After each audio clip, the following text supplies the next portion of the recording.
E muito boa tarde a você que acompanha o Facebook da Bariri Rádio Clube, facebook.com/Bariri Rádio Clube. Também você que nos ouve através dos 570 AM da Clube.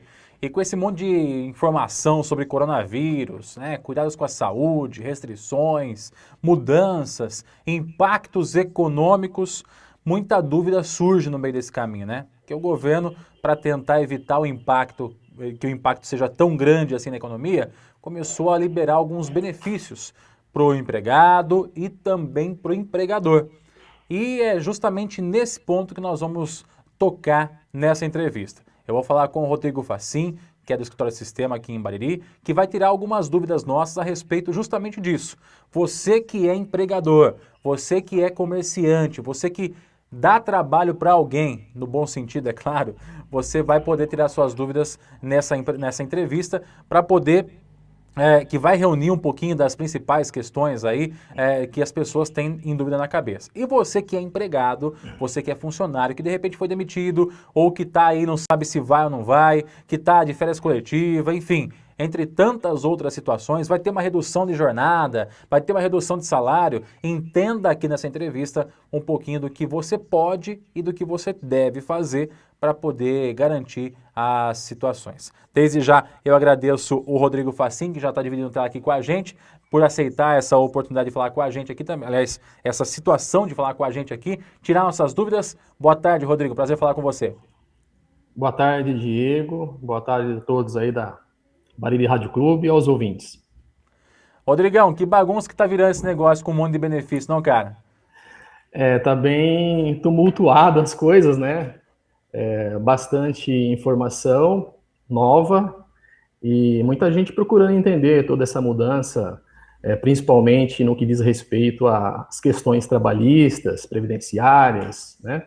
E também a situação das empresas aí, o que elas podem estar fazendo dentro desse panorama novo que todos nós estamos passando, né?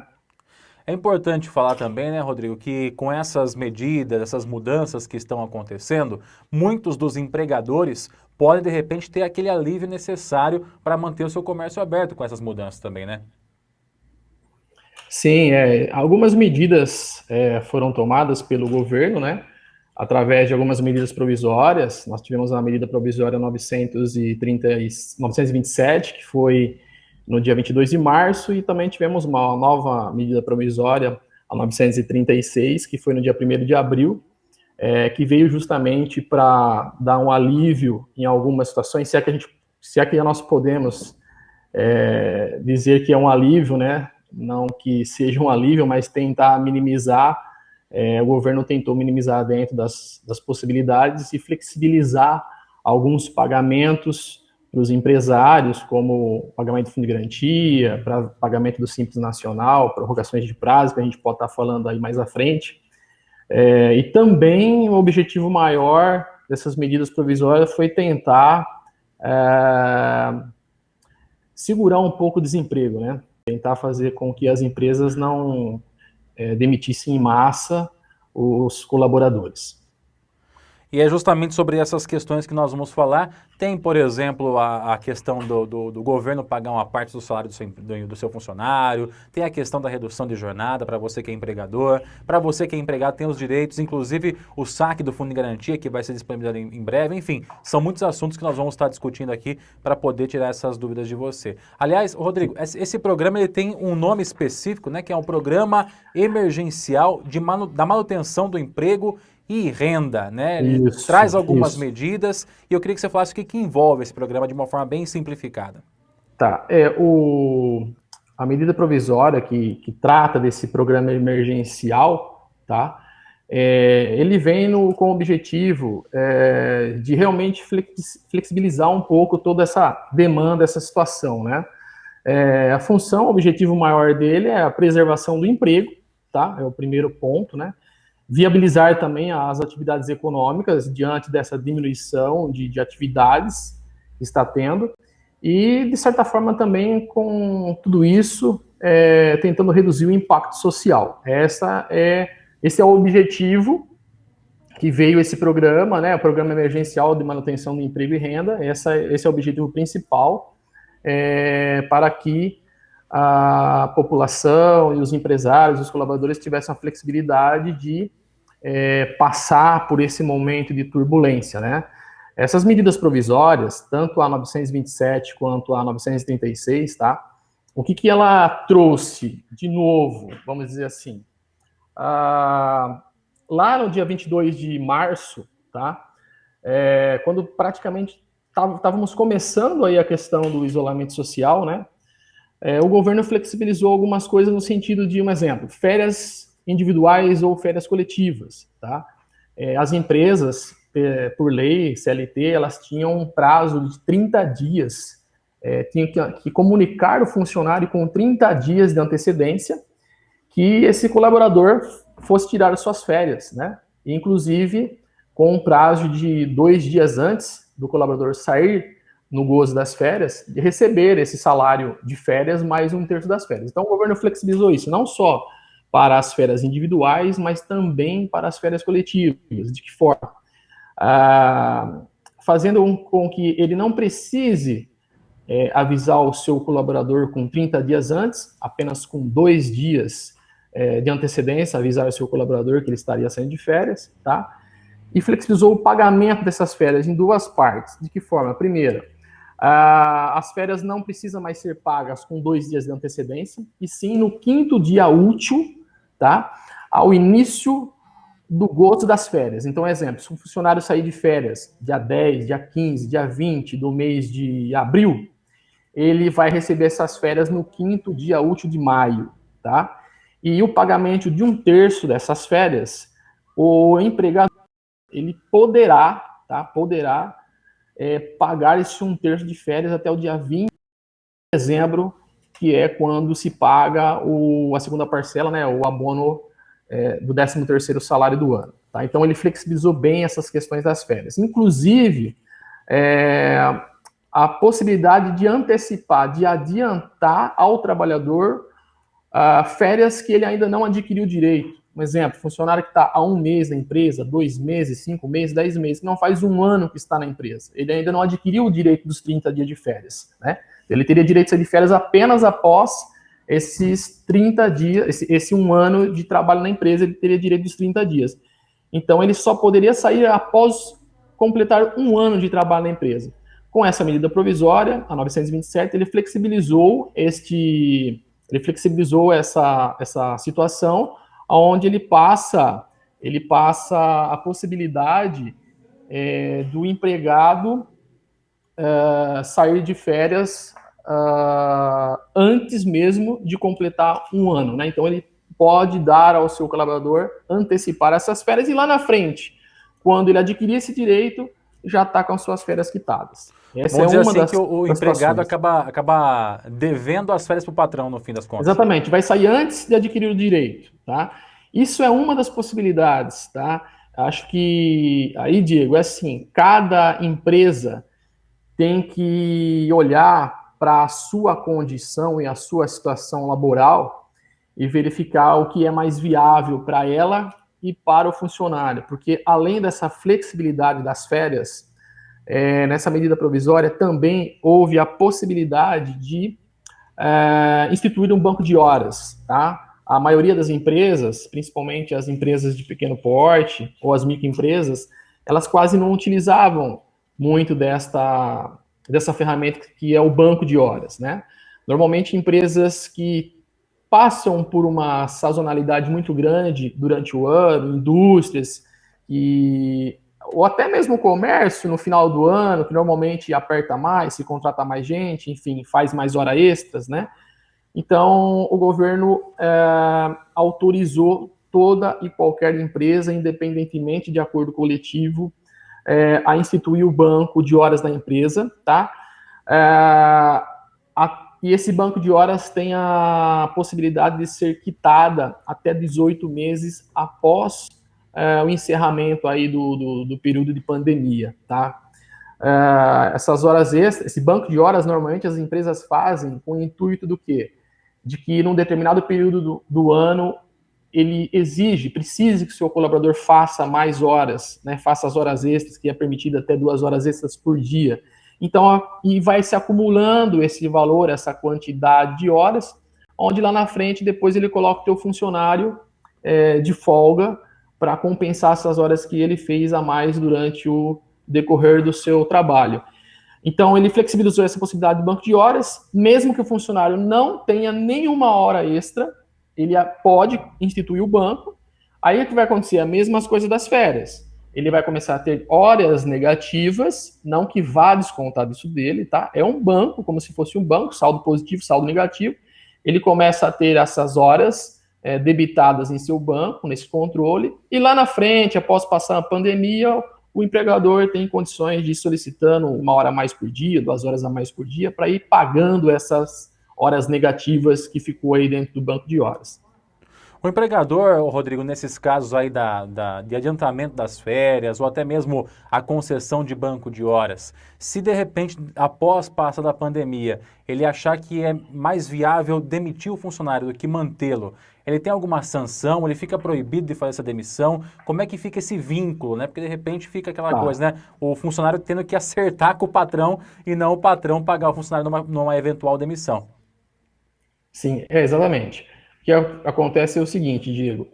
Essa medida provisória 927, ela trouxe o quê? Ela trouxe essa flexibilização, essa flexibilidade da empresa junto ao seu colaborador. É claro que tudo, Diego, até é bom colocar aqui, que tem que ter o consenso de ambas das partes, tá? Tanto na questão do banco de horas, quanto na questão das férias.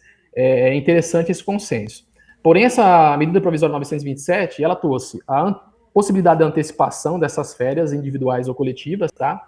O banco de horas e também trouxe algumas questões referente à suspensão das exigências no que diz respeito à parte de segurança de saúde do trabalho, ou seja, aqueles exames médicos que se faz quando entra na empresa, os periódicos, tá? Então, ele deu essa flexibilizada. O que você me perguntou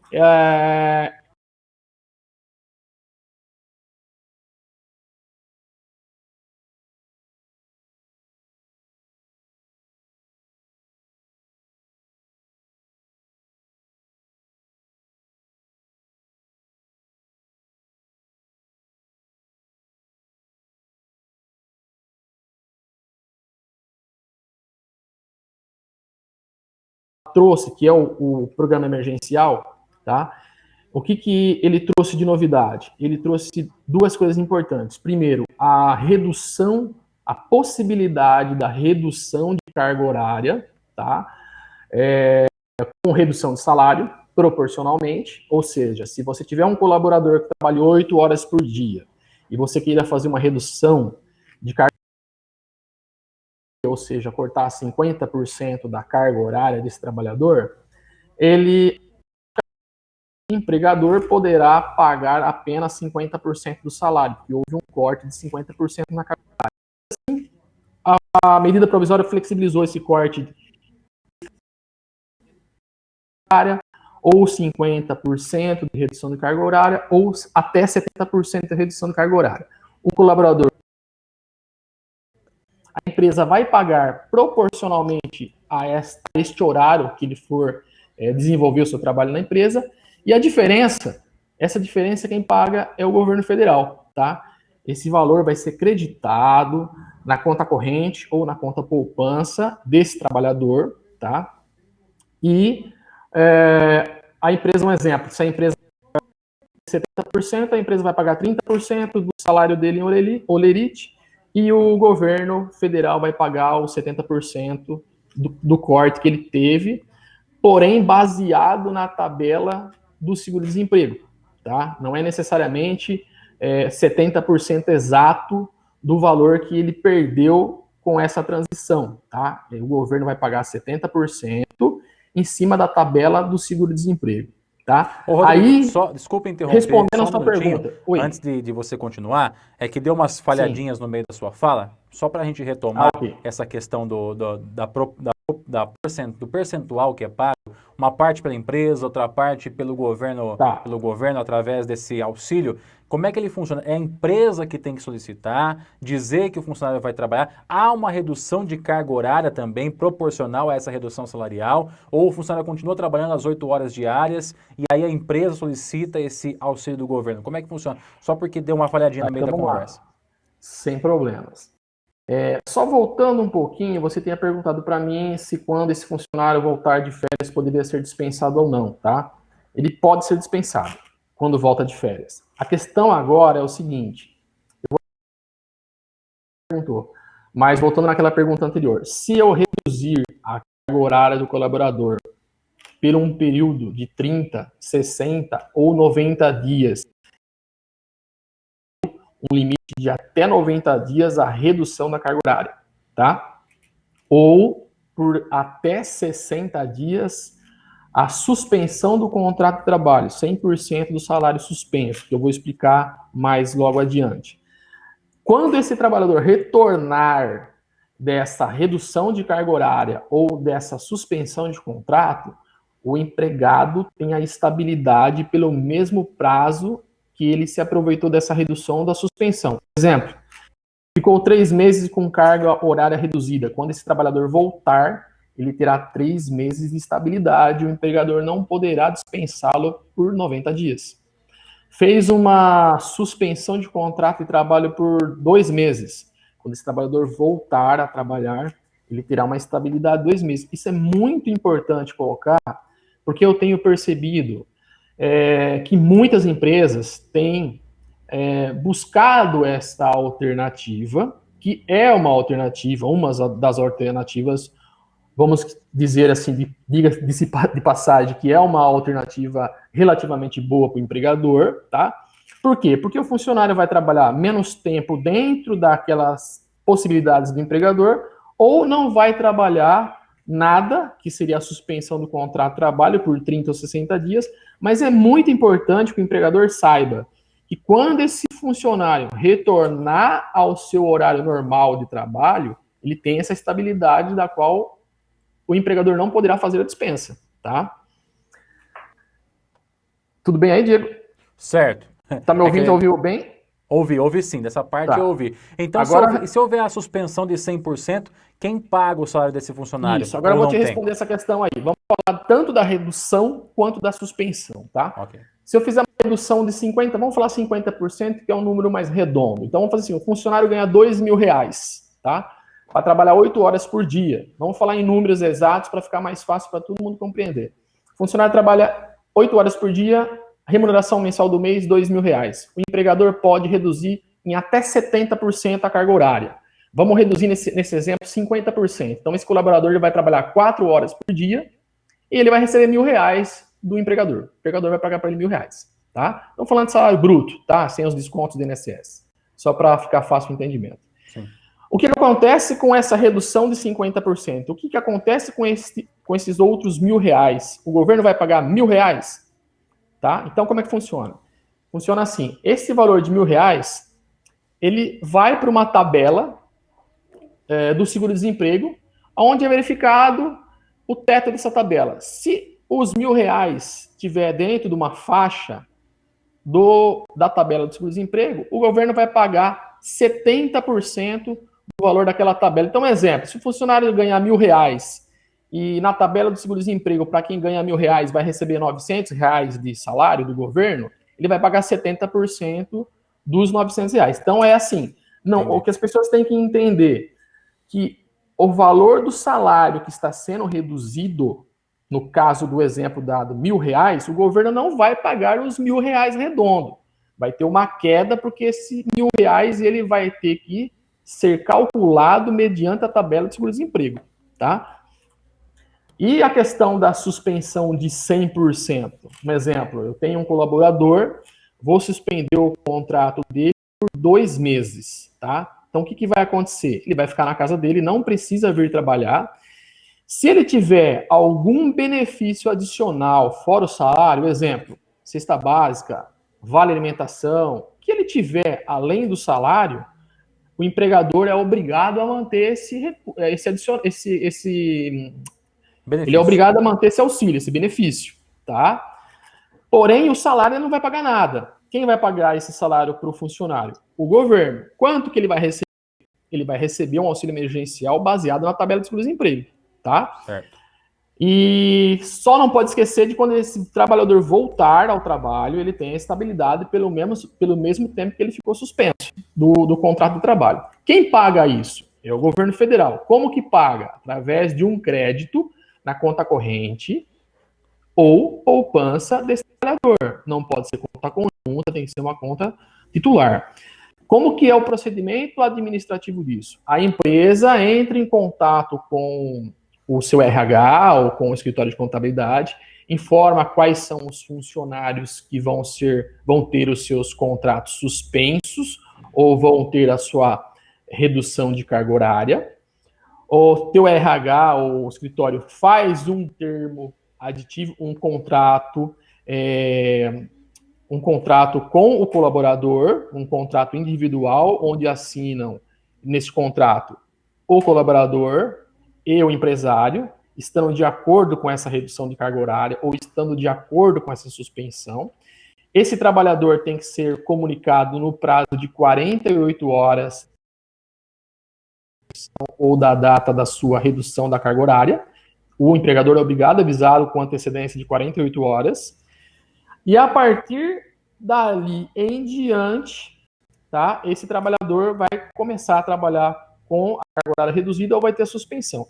Os escritórios de contabilidade ou RH desta empresa têm um prazo de até 10 dias para enviar essas informações para o governo, tá? E através do empregador web, que é um site que o governo disponibiliza, onde os escritórios, as empresas de RH já estão acostumadas ali a informar o requerimento do seguro-desemprego, tá? Então, o que o trabalhador tem que fazer? O trabalhador ele só vai ter que concordar com a redução da carga horária ou concordar com a suspensão de contrato e assinar o termo.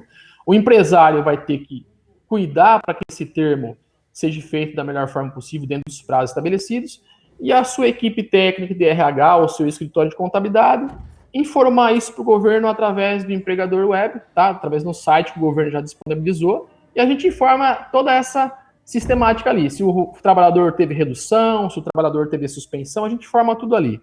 E aí, após 30 dias da data da assinatura desse termo, desde que ele seja inserido dentro daquele prazo de 10 dias, ou seja, após 30 dias da sua suspensão ou após 30 dias da sua alteração de carga horária, o governo começa a acreditar na conta do funcionário esse auxílio emergencial.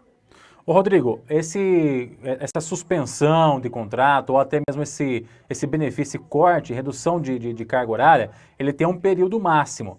E se de repente chegar lá na frente a gente não sentir que a economia voltou ou que tem que dar uma prorrogada, é possível? Olha, assim, a medida provisória, ela deixa bem clara. Redução de carga horária poderá ser feita de 30, 60 ou até 90 dias. E suspensão por até 30, e suspensão por 30 dias, no máximo 60. O que vai acontecer? Nós estamos dentro desse prazo, a medida provisória saiu dia 1º de abril. Então, os primeiros 30 dias, vamos dizer 30 de abril, os próximos 30 dias, 30 de maio, tá? Eu entendo que... É a partir do pedido que começa a contar esse prazo, é isso? Sim, a partir do pedido, exato. Pedido, né? Vamos fazer de conta que pedimos dia 10, dia 15 de abril, tá? Então ele tem 60 dias. Mas o que acontece? Eu acredito que até dia 30 de maio, se a pandemia ainda existir de forma forte no Brasil, eu acredito que o governo terá que tomar uma outra medida, né? Para flexibilizar esta medida provisória, porque aqui não fala de prorrogação, tá? Certo. Fala de 60 dias para suspensão, 90 dias para redução. Eu acho que se as coisas não voltarem ao normal até lá, provavelmente o governo deve se manifestar com alguma nova medida provisória, alguma coisa nesse sentido. É importante o funcionário saber que isso é uma questão temporária. Haverá, de repente, uma redução de ganho de salário, isso é óbvio, né? Porque normalmente o seguro-desemprego ele é abaixo do valor do salário ganho, né? Ele é sempre uma porcentagem abaixo, ou Isso, seja, haverá exatamente. uma redução, mas isso é temporário e depois, como benefício e compensação, ele acaba tendo a idade pelo mesmo período em que ficou aí dentro desse programa. É isso, né, Rodrigo? Perfeito, Diego, exatamente isso.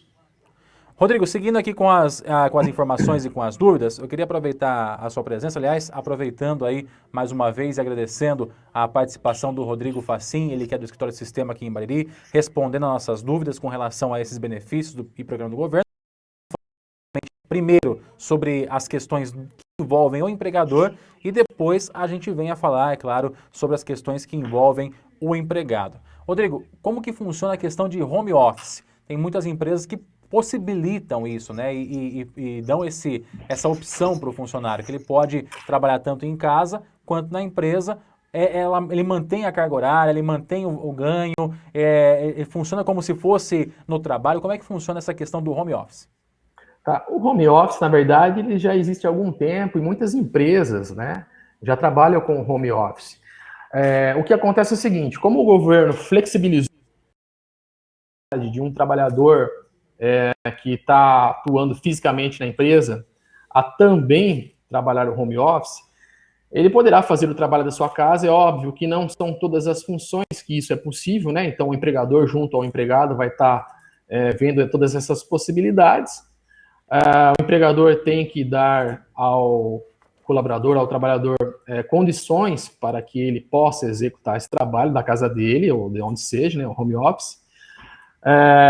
Mas ele flexibilizou por quê? Porque assim, quando você contrata um funcionário, se ele for contratado para trabalhar em home office, você já coloca isso no contrato de trabalho dele.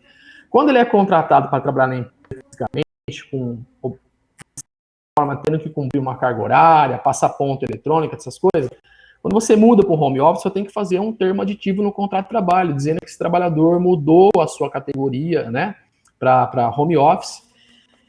E é óbvio que, assim, existe muita tecnologia hoje, tá, que controla esse horário do colaborador, tá? Mas foi uma medida emergencial e muitas empresas foram pegas de surpresa, vamos dizer assim, tendo que deixar, de repente, o seu colaborador em suas residências, tentando fazer um trabalho de home office. Não necessariamente todas as empresas têm uma ferramenta, uma ferramenta inteligente, né, artificialmente inteligente, para controlar o horário de trabalho, tá? Porém, como que se controla? Pelas tarefas que esse colaborador tem que executar, com prazos, né, que esse colaborador tem que entregar o seu trabalho, tá?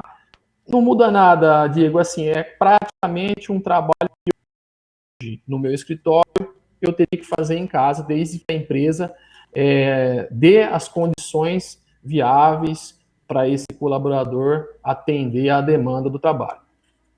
Muito se fala sobre o pessoal do grupo de riscos, acima de 60 anos, ou até mesmo pessoas gestantes, pessoas que estão aí dentro desse grupo de risco. Como que a empresa atua com essas pessoas, Rodrigo? É obrigatório que ela deixe em casa? Ela pode entrar em algum tipo de benefício, de programa, para poder facilitar que esse funcionário fique em casa? Como é que funciona nesses casos?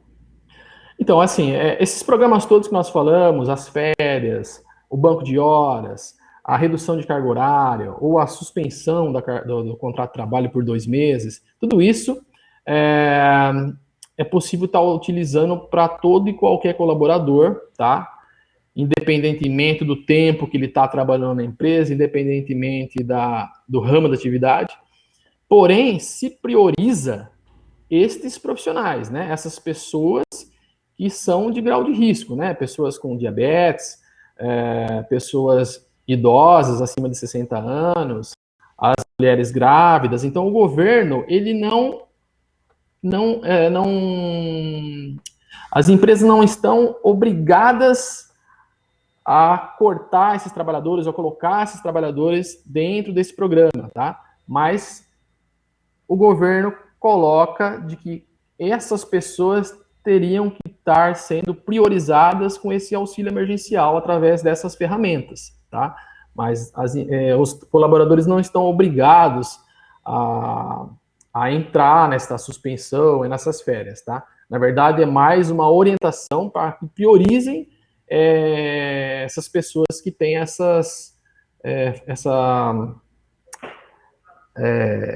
que são pessoas mais suscetíveis a pegar os vírus, Um né? grupo de risco, né? Um grupo de risco, exatamente. Era esse termo que eu estava tentando lembrar. Ô, Diego, eu só ia pedir um segundo para você. Eu preciso Claro. conectar o cabo de energia aqui, senão vai cair a nossa conexão. Claro, claro, Pode claro. ser? É Pode sim. rapidão. Só vou pegar aqui o cabo de energia, 2 segundos.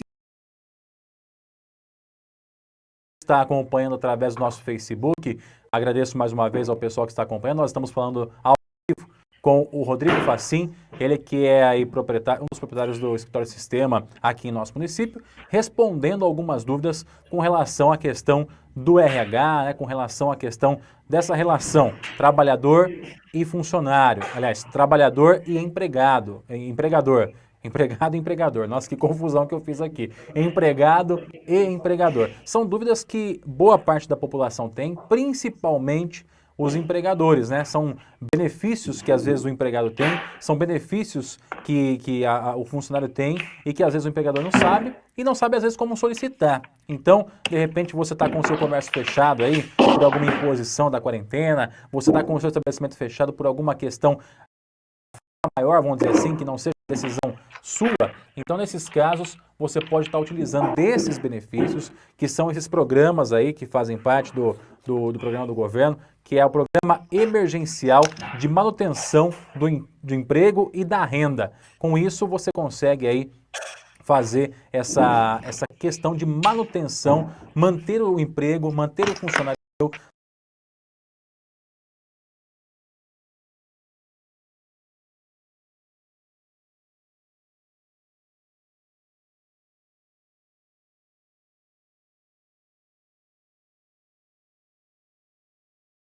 Sim, por essa participação aqui com a gente, mais uma vez ao vivo aqui no nosso Facebook, ao vivo nos 570M. Rodrigo, eu aproveito para te perguntar agora um pouquinho a respeito dos funcionários, né? A gente falou muito do empregador, falou muito aí da pessoa que está gerando o emprego, mas tem também o outro lado da moeda. Tem aí também a questão do funcionário que tem os benefícios que ele pode exigir do empregador e tem os benefícios que ele pode se beneficiar na questão de fundo de garantia ou até mesmo de opções, né? Eu começo perguntando o seguinte: com essa questão do coronavírus, muitas pessoas estão aí com medo, e quando eu digo medo, é medo mesmo de ir trabalhar. A pessoa está com medo de sair na rua, está com medo de ter o contato com outras pessoas, está com medo de ir para o trabalho, e às vezes até se aproveita da situação falando que está com medo, mas na verdade está aí vamos dizer, com má intenção. Então, a pergunta que eu te faço é a seguinte: o funcionário que de repente apresentar algum tipo de medo de ir para o trabalho ou algum receio de ter contato com o empregador no trabalho, ele tem algum benefício? Ele pode faltar? Ele pode ser beneficiado da falta baseado no medo do coronavírus? Não, Diego, assim, a gente sabe que é realmente alarmante, é preocupante, né? Principalmente pessoas no grau de risco aí, mas somente poderá se ausentar da empresa através de prescrição médica, né? Se ele estiver realmente tendo alguns sintomas, ou se ele estiver tendo algum outro problema de saúde, não necessariamente o do coronavírus, mas o colaborador só poderá se ausentar da empresa mediante atestado médico, por algum problema de saúde, tá? Ele não, por conta, existe uma pessoa com medo, de repente, isso a gente não pode, o colaborador não pode se ausentar dessa forma. Então, quer dizer, somente com a comprovação via atestado médico de que ele pode ficar afastado, de que ele tem que ficar afastado, é que pode acontecer isso. Nós tivemos uma queda aí com o Rodrigo na conexão, a gente volta já já aqui na Clube, então não desgruda, fica com a gente vai reconectar e já volta já. Estamos de volta, então, agora sim, restabelecida a conexão lá com o Rodrigo do Escritório Sistema, a gente vai continuar esse bate-papo. Rodrigo, a gente estava falando justamente a respeito dos direitos que o empregado, né, o funcionário tem. Você falou certo aí a respeito da questão dele, de repente, ter medo de trabalhar, né? O cara está com medo de trabalhar, acha que vai pegar o coronavírus, de que forma que a lei ampara ele, você disse que somente mediante atestado médico, é isso? Exatamente. O funcionário ele não pode se recusar a ir trabalhar por conta de medo da pandemia, tá? De medo de repente adquirir o vírus. Ele está, no caso, com a possibilidade de não ir trabalhar se ele tiver algum atestado médico de saúde, se realmente ele tiver uma condição muito ruim ou se ele tiver com alguns sintomas, né? Ou seja, apenas com prescrição médica é que ele pode ser ausentado do emprego, né? O fato de ele estar com medo de trabalhar não desobriga ele a ir ao trabalho, tá? É mais fácil pedir demissão, então, se está com medo, né? Ô, Rodrigo, É fácil, né? um outro detalhe que eu queria abordar com você, antes da gente continuar aqui falando sobre os empregados, eu queria falar sobre o empregador, um último assunto, que é a questão do fundo de garantia, o depósito que tem que ser feito mensalmente. Para esses que solicitam o benefício aí do governo, esse auxílio do governo, é obrigatório que ele faça também o depósito do fundo de garantia normalmente, ou há alguma situação em que ele fique isento desse depósito? Então, é assim, ó, o governo, ele flexibilizou, ele aditou os vencimentos do FGTS, né? O FGTS tem como data limite de pagamento todo dia 7 de cada mês. Então, o Fundo de Garantia agora, que venceu as competências março, abril e maio, tá? Que venceria em abril, maio e junho, eles foram prorrogados e parcelados. Então, exemplo, se o empregador tiver com dificuldade financeira por conta de ter diminuído as suas vendas, etc., esses 3 meses de fundo de garantia, tá? O que vence dia 7/4 venceu, né? 7/5, 7/6, eles foram prorrogados e parcelados. Então, a primeira parcela vencerá no dia 20/7, tá? Até 20 de dezembro, em 6 parcelas. Então, 20/7, 20/8, do 9, do 10, do 11 e do 12, tá? Então, o governo pegou essas 3 competências, competência março, abril e maio, liberou o empregador do pagamento desse fundo de garantia para que ele pague parceladamente em 6 parcelas a partir do dia 7, perdão, falei dia 20, né? A partir do dia 7 do mês 7, tá? O que ocorre é que os escritórios de contabilidade ou o setor de RH da empresa deverá fazer um comunicado através da Caixa Federal, através do sistema de CFIP, que, para quem sabe o que eu estou falando, né, que entende do assunto, terá a empresa, sim, que continuar fazendo a CFIP, os comunicados, para que seja documentado e declarado essa informação do não pagamento por conta do coronavírus, para que então esse empregador tenha condições de pagar essas parcelas destes meses de FGTS sem multa e sem juros, tá? Se ele não fizer a declaração de que ele quer participar desse parcelamento, que tem o prazo final limite até o dia 20/6, se ele esqueceu, se ele não fizer essas 3 informações até o dia 20/6 desses 3 meses, quando ele for pagar o fundo de garantia, ele vai pagar com multa e juros, tá? Mas o governo deu essa flexibilizada no pagamento do FGTS.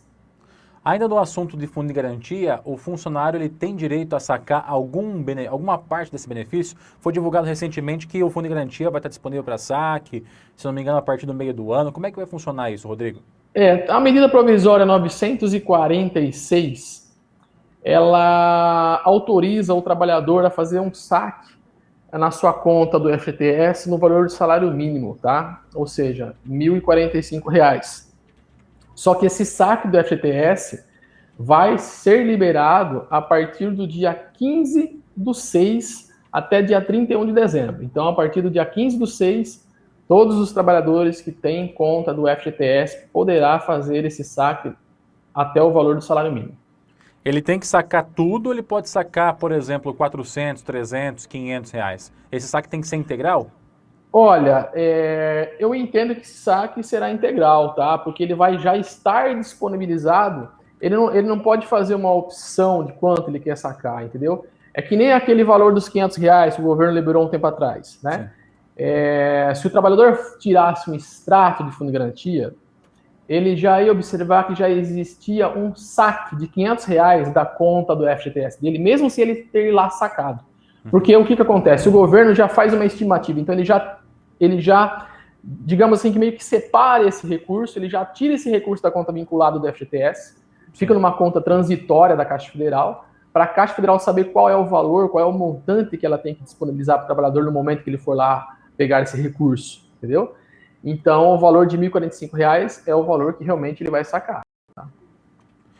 Para o funcionário que de repente tiver aí a sua carga horária reduzida e também, consequentemente, o valor que está recebendo, né? Vamos dizer que a pessoa, nesse trâmite aí de redução de carga horária, de o empregador reduzir também o que está pagando para ele, o governo compensar esse valor, ele tem uma redução de R$ 100, R$ 150.